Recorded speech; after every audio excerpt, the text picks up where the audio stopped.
அனைவருக்கும் குமாருடைய அன்பு வணக்கங்கள்.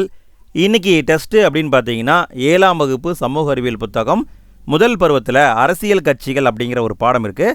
இந்த பாடத்திலிருந்து 31 கேள்வியை நான் கொண்டு வந்திருக்கேன் ஃப்ரெண்ட்ஸ். இந்த 31 கேள்வியையும் அட்டன் பண்ணி முடிச்சுட்டு எத்தனை கேள்விக்கு சரியான ஆன்சர் போட்டீங்க அப்படிங்கிறத மறக்காமல் கமெண்ட்டில் போட்டுவிடுங்க ஃப்ரெண்ட்ஸ். நம்ம தினமுமே டெஸ்ட் நடத்திக்கிட்டு இருக்கோம். நாளைக்கு டெஸ்ட்டு அப்படின்னு பார்த்தீங்கன்னா 7ஆம் வகுப்பு சமூக அறிவியல் புத்தகம் 2வது பருவத்தில் மாநில அரசுங்கிற ஒரு பாடம் இருக்குது. அந்த பாடத்தை படிச்சுட்டு வந்துடுங்க. இரவு 9 மணிக்கு யூடியூப்பில் வீடியோ வழியாக டெஸ்ட்டு நடக்கும். சரி, ஓகே, நாம் இன்றைய டெஸ்ட்டுக்குள்ளே போகலாமா? எல்லோரும் படிச்சுட்டு வந்துட்டிங்களா? சரி, நம்ம ஒவ்வொரு கேள்வியாக பார்க்கலாம். ஃபஸ்ட்டு வினா பாருங்கள். அரசியல் கட்சி எத்தனை அங்கங்களை கொண்டது? அரசியல் கட்சி எத்தனை அங்கங்களை கொண்டது? இதற்கான விடை 3 அங்கம் கொண்டது. ஒரு அரசியல் கட்சி 3 அங்கம் கொண்டது. அடுத்த வினா பாருங்க. அரசியல் கட்சியின் அங்கங்களில் பொருந்தாதது எது? ஒரு அரசியல் கட்சிக்கு 3 அங்கம் இருக்குன்னு பார்த்தோம். இங்கே பாருங்கள் 4 கொடுத்துருக்காங்க. அப்போ ஏதோ ஒன்று தப்பாக இருக்குல்ல. இதற்கான விடை ஒரு அரசியல் கட்சியில் தலைவர் இருப்பார், செயல் உறுப்பினர் இருப்பாங்க, தொண்டர்கள் இருப்பாங்க. செயலாளர் அப்படிங்கிறது முக்கியம் கிடையாது. செயலாளர் அப்படிங்கிறது தான் பொருந்தாதது. அடுத்த வினா பாருங்கள். சரியான கூற்றை கண்டறிக. கூற்று: அரசியல் கட்சிகள் மக்களாட்சியின் முதுகெலும்பாகும். காரணம்: அரசியல் கட்சிகள் அரசாங்கத்தை அமைக்கும் முக்கிய காரணிகளாக உள்ளன. இதில் எது கரெக்டுன்னு கேட்டிருக்காங்க. விடையை பார்க்கலாங்களா? விடை கூற்று காரணம் இரண்டும் சரி. சரியான விளக்கம்தான். அரசியல் கட்சி தான் மக்களாட்சியுடைய முதுகெலும்பாக இருக்கிறது. அடுத்த வினா பாருங்க. ஒரு கட்சி அங்கீகரிக்கப்பட எத்தனை ஆண்டுகள் அரசியல் செயல்பாடுகளில் ஈடுபட்டிருக்க வேண்டும்? ஒரு கட்சி இருக்குது, அந்த கட்சியை கட்சி அப்படின்னு அங்கீகரிக்க அது எத்தனை வருஷம் அரசியல் செயல்பாடுகளில் ஈடுபட்டிருக்க வேண்டும்? இதற்கான விடை அது 5 ஆண்டுகள் அரசியல் செயல்பாடுகளில் ஈடுபட்டிருக்க வேண்டும். 5 வருடம் ஈடுபட்டிருக்கணும். அடுத்த வினா பாருங்கள். ஒரு கட்சி அங்கீகரிக்கப்பட அதன் வேட்பாளர்கள் இறுதியாக நடைபெற்ற பொதுத் தேர்தலில் எத்தனை சதவீதம் வாக்குகளை பெற்றிருக்க வேண்டும்? ஒரு கட்சி அங்கீகரிக்க போகிறாங்க, அந்த கட்சியுடைய வேட்பாளர் இருப்பாங்கள்ல, அவங்க கடைசியாக நடந்த பொதுத் தேர்தலில் 6% வாக்குகளை பெற்றிருக்க வேண்டும். கடைசியாக என்ன பொதுத் தேர்தல் நடைபெற்றதோ அந்த பொதுத் தேர்தலில் 6% ஓட்டு வாங்கியிருக்கணும். அடுத்த வினா பாருங்கள். ஒரு கட்சி முறையை கொண்ட நாடுகளில் தவறானது. ஒரு கட்சி முறை இருக்குது, ஒரே ஒரு கட்சி மட்டும்தான் அந்த நாட்டில் இருக்கும், வேறு கட்சியே இருக்காது. கீழே இருக்கிற ஆப்ஷனில் எது தவறுன்னு கேட்டிருக்காங்க. விடையை பார்க்கலாங்களா? சீனாவில் ஒரு கட்சி இருக்குது, வடகொரியாவில் ஒரு கட்சி இருக்குது, கியூபாவில் ஒரு கட்சி இருக்குது, அமெரிக்காவில் 2 கட்சி முறை இருக்குது, 2 கட்சிகள் இருக்கின்றன. அடுத்த வினா பாருங்கள். தொழிலாளர் கட்சி, பழமைவாத கட்சி என 2 கட்சிகள் உள்ள நாடு எது? ஒரு நாடு இருக்குது, அந்த நாட்டில் 2 கட்சி இருக்குது. தொழிலாளர் கட்சியும் இருக்குது, பழமைவாத கட்சியும் இருக்குது. அது எந்த நாடுன்னு கேட்டிருக்காங்க. விடையை பார்க்கலாங்களா? விடை இங்கிலாந்து நாட்டில் தான் இந்த 2 கட்சியும் இருக்கிறது. அடுத்த வினா பாருங்கள். குடியரசு கட்சி, ஜனநாயக கட்சி என 2 கட்சிகள் உள்ள நாடு எது? இன்னொரு நாடு இருக்குது, அந்த நாட்டிலையும் 2 கட்சி தான் இருக்குது. குடியரசு கட்சி இருக்குது, ஜனநாயக கட்சி இருக்குது. அது எந்த நாடுன்னு கேட்டிருக்காங்க. விடையை பார்க்கலாங்களா? விடை அமெரிக்க நாட்டில் தான் இந்த 2 கட்சியும் இருக்குது. ஃப்ரெண்ட்ஸ், உங்கள்கிட்ட நான் ஒரு கேள்வியை கேட்குறேன். இப்போ அமெரிக்க அதிபர் இருக்கார்ல, இப்போ இருக்கிற அமெரிக்க அதிபர் திரு டொனால்டு ட்ரம்ப் அவர்கள் எந்த கட்சியை சார்ந்தவர்? குடியரசு கட்சியா, ஜனநாயக கட்சியா? உங்களுக்கு தெரிஞ்சால் கமெண்ட்டில் போட்டு விடுங்க. சரி, ஓகே. அடுத்த வினா பாருங்கள். பல கட்சி முறை காணப்படும் நாடுகளில் தவறானது எது? பல கட்சிகள் இருக்கும், கீழே இருக்கிற ஆப்ஷனில் எது தவறுன்னு கேட்டிருக்காங்க. விடையை பார்க்கலாங்களா? நார்வேவில் பல கட்சி இருக்குது, ஸ்வீடனில் பல கட்சி இருக்குது, ஃப்ரான்ஸ்லேயும் பல கட்சி இருக்குது, சவுதி அரேபியாவில் பல கட்சிகள் கிடையாது. அப்போ இதுதான் தவறு. அடுத்த வினா பாருங்கள். ஒரு அரசியல் கட்சியை தோற்றுவிக்க குறைந்தபட்சம் எத்தனை உறுப்பினர்கள் இருக்க வேண்டும்? ஒரு அரசியல் கட்சியை தோற்றுவிக்க குறைந்தபட்சம் எத்தனை உறுப்பினர்கள் இருக்கணும்னு கேட்டிருக்காங்க. விடையை பார்க்கலாங்களா? விடை 100 உறுப்பினர்கள் இருக்கணும். மொத்தம் 100 மெம்பர்ஸ் இருக்கணும். அடுத்த வினா பாருங்க. சரியான கூற்றை கண்டறிக. கூற்று: இந்திய தேர்தல் ஆணையம் பகுதி சட்டப்பூர்வ சுதந்திரமான ஆணையமாகும். காரணம், இந்திய தேர்தல் ஆணையம் புதுடெல்லியை தலைமையிடமாக கொண்டது. இதில் எது சரின்னு கேட்டிருக்காங்க. விடையை பார்க்கலாங்களா? இதற்கான விடை, இந்திய தேர்தல் ஆணையம் என்பது சட்டப்பூர்வ அமைப்பு, பகுதி சட்டப்பூர்வ அமைப்பு கிடையாது. முழுமையான சட்டப்பூர்வ அமைப்பு, சுதந்திரமான அமைப்பு. அதனால் கூற்று தவறு. காரணம், இந்திய தேர்தல் ஆணையம் புதுடெல்லியை தலைமையிடமாக கொண்டது. இது சரி. அப்போ விடைன்னு பார்த்தீங்கன்னா காரணம் மட்டும்தான் சரி. அடுத்த வினா பாருங்க. ஒரு கட்சியை தேசிய கட்சியாக அங்கீகரிக்க மக்களவை தேர்தலில் அல்லது 4 மாநிலங்களுக்கான சட்டமன்ற தேர்தலில் செல்லத்தக்க மொத்த வாக்குகளில் ஒரு கட்சி எத்தனை சதவீதம் வாக்குகளை பெற்றிருக்க வேண்டும்? ஒரு கட்சி இருக்குதுங்க. ஒரு கட்சியை தேசிய கட்சியாக அங்கீகரிக்கணும். அப்போ அதுக்கு நிபந்தனை இருக்குது. மக்களவை தேர்தலில் குறிப்பிட்ட சதவீதம் வாக்கு வாங்கியிருக்கணும், அல்லது 4 மாநிலங்களுக்கான சட்டமன்ற தேர்தல் 2ல் ஏதோ ஒன்று, அதில் குறிப்பிட்டத்தக்க வாக்கு பர்சன்டேஜ் வாங்கியிருக்கணும். விடையை பார்க்கலாங்களா? விடை 6% வாங்கியிருக்கணும்.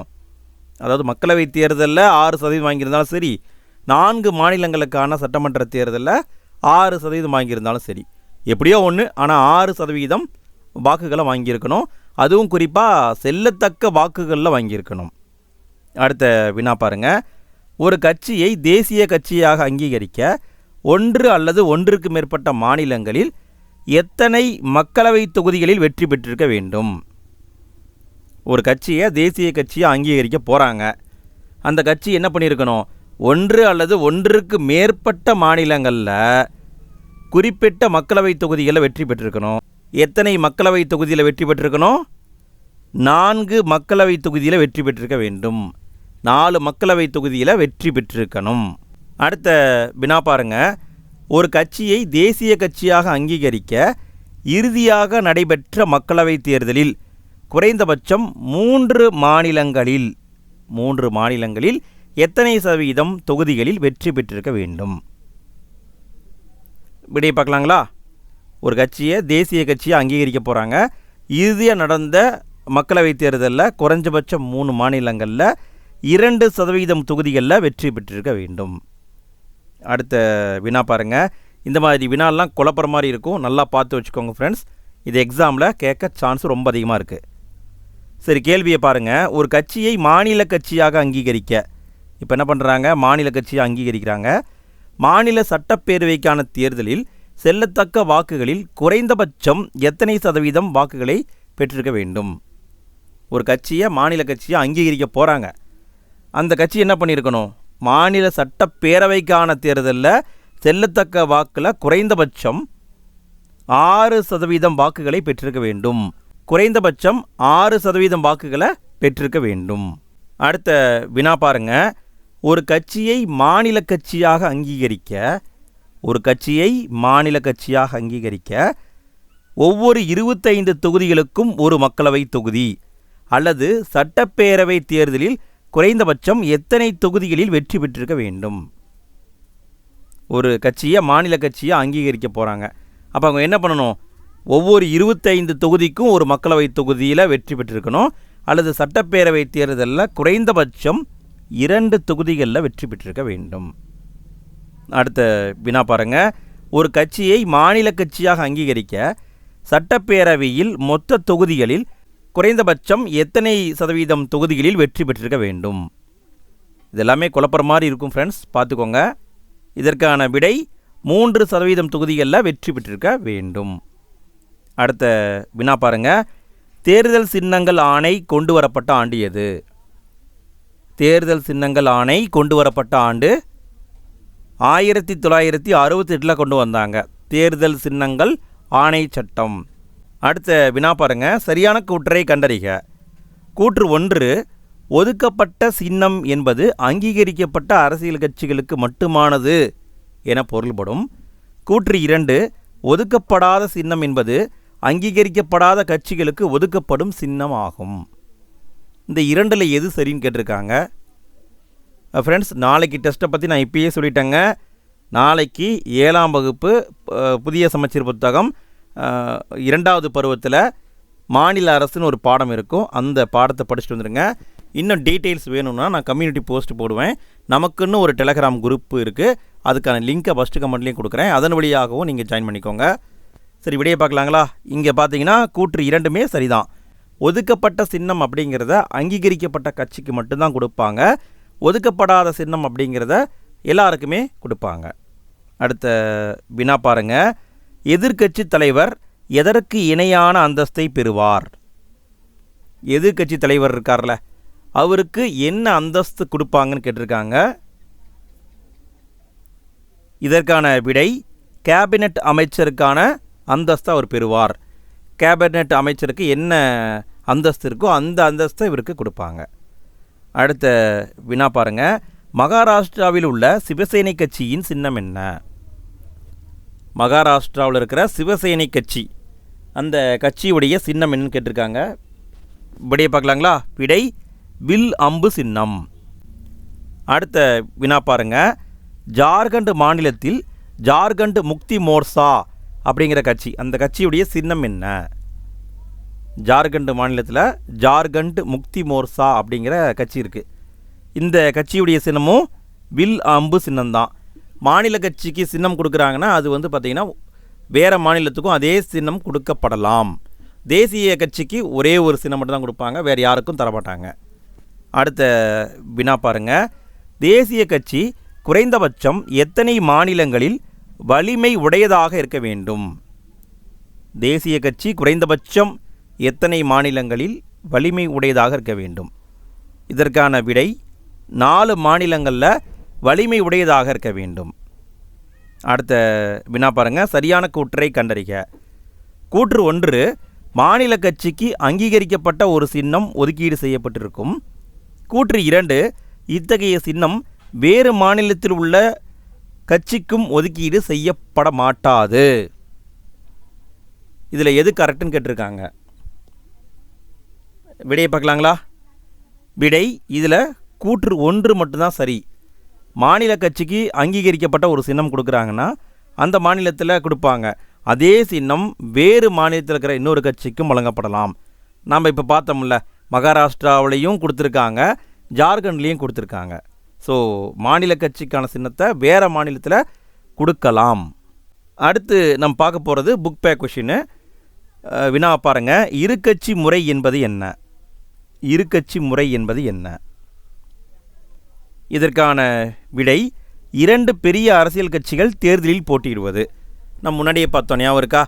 ஒன்று இங்கிலாந்தில் 2 கட்சி முறை இருக்குது, இன்னொன்று பார்த்திங்கன்னா அமெரிக்காவிலையும் 2 கட்சி முறை இருக்குது. அடுத்த வினா பாருங்கள். இந்தியாவில் காணப்படும் கட்சி முறை என்ன? இந்தியாவில் காணப்படும் கட்சி முறை பல கட்சி முறை இருக்குதுங்க, பல கட்சி முறை. அடுத்த வினா பாருங்க. அரசியல் கட்சிகளை அங்கீகரிக்கும் அமைப்பு என்ன? ஒரு அரசியல் கட்சி இருக்குது, அந்த கட்சியை அங்கீகரிக்கும் அமைப்பு என்னங்க? விடை தேர்தல் ஆணையம் தான் அங்கீகரிக்கும். அடுத்த வினா பாருங்க. அரசியல் கட்சிகள் பொதுவாக எதன் அடிப்படையில் தோற்றுவிக்கப்படுகின்றன? அரசியல் கட்சிகள் பொதுவாக எதை அடிப்படையாக வச்சு தோற்றுவிக்கப்படுகின்றனன்னு கேட்டிருக்காங்க. விடை பொதுநலன் அடிப்படையில் தான் உருவாக்கப்படுது. அடுத்த வினா பாருங்க. ஒரு கட்சி முறை எங்கு நடைமுறையில் உள்ளது? ஒரே ஒரு கட்சி மட்டும்தான் இருக்கும். இந்த முறை எந்த நாட்டில் இருக்குதுன்னு கேட்டிருக்காங்க. இதற்கான விடை சீனாவில் இருக்குது, இந்தியாவில் பல கட்சி முறை இருக்குது, அமெரிக்காவில் இரு கட்சி இருக்குது, பிரான்ஸில் வந்து பல கட்சி முறை இருக்குது. அடுத்த வினா பாருங்க. பின்வரும் கூற்றுகளில் சரியானதை தேர்வு செய்க. 4 பாயிண்ட் கொடுத்துருக்காங்க. இதில் எது சரின்னு கண்டுபிடிச்சி எல்லாத்தையுமே நம்ம தேர்வு பண்ணணும். ஃப்ரெண்ட்ஸ், வீடியோவுக்கு நான் லைக் போடாத நண்பர்கள் மறக்காமல் லைக் போட்டுருங்க. வீடியோவை முடிஞ்சால் உங்கள் ஃப்ரெண்ட்ஸுக்கும் ஷேர் பண்ணுங்கள். வீடியோ பற்றிய ஃபீட்பேக்கையும் கமெண்ட்டில் போட்டுவிடுங்க. எத்தனை ஸ்கோர் அதையும் கமெண்ட்டில் போட்டுவிடுங்க. நாளைக்கு டெஸ்ட்டுக்கு படிச்சுட்டு வந்துடுங்க. இரவு 9 மணிக்கு யூடியூப்பில் வீடியோவில் நடக்கும். சரி, வீடியோ பார்க்கலாங்களா? ஃபஸ்ட்டு பாயிண்ட், நாட்டில் உள்ள ஒவ்வொரு கட்சியும் தேர்தல் ஆணையத்தில் பதிவு செய்து கொள்ளுதல் வேண்டும். இந்த பாயிண்ட்டு கரெக்டு, கண்டிப்பாக பதிவு பண்ணணும். தேர்தல் ஆணையம் அனைத்து கட்சிகளையும் சமமாக நடத்துகிறது. இந்த பாயிண்ட்டும் கரெக்டு. தேர்தல் ஆணையம் அங்கீகரிக்கப்பட்ட கட்சிகளுக்கு தனி சின்னத்தை ஒதுக்குகிறது. இதுவும் கரெக்டு. இவை அனைத்தும், இதுவும் கரெக்டு. அப்போ விடை வந்து இவை அனைத்தும் என்பது சரி. அடுத்து இறுதியான கேள்வி, கடைசி கேள்விங்க. சரியான கூற்றை கண்டறிக. கூற்று காரணம் டைப்பில் கொடுத்துருக்காங்க. கூற்று பெரும்பான்மை கட்சி ஒரு நாட்டின் சட்டங்களை உருவாக்குவதில் முக்கிய பங்கு வகிக்கிறது. காரணம் தேர்தலில் பிற கட்சிகளை காட்டிலும் அதிக எண்ணிக்கையில் உறுப்பினர்கள் தேர்ந்தெடுக்கப்பட்டிருப்பது ஆகும். இதில் எது சரின்னு கேட்டிருக்காங்க. விடையை பார்க்கலாங்களா? விடை கூற்றும் சரி, காரணம் சரி. காரணம் கூற்றிற்கான சரியான விளக்கமாகும். இதுதான் சரிங்க. அவ்வளோதான் ஃப்ரெண்ட்ஸ், 31 கேள்வியை பார்த்துட்டோம். உங்களுடைய ஸ்கோரை மறக்காமல் கமெண்ட்டில் போட்டுவிடுங்க. நாளைக்கு டெஸ்ட்டுக்கு படிச்சுட்டு வந்துடுங்க. நாளைக்கு டெஸ்ட்டு என்னங்கிற டீட்டெயில்ஸை நான் கம்யூனிட்டி போஸ்ட்டில் போடுறேன். அதை பார்த்து தெரிஞ்சுக்கோங்க. ஓகே ஃப்ரெண்ட்ஸ், அடுத்த வீடியோவில் மீண்டும் சந்திப்போம். தேங்க்யூ.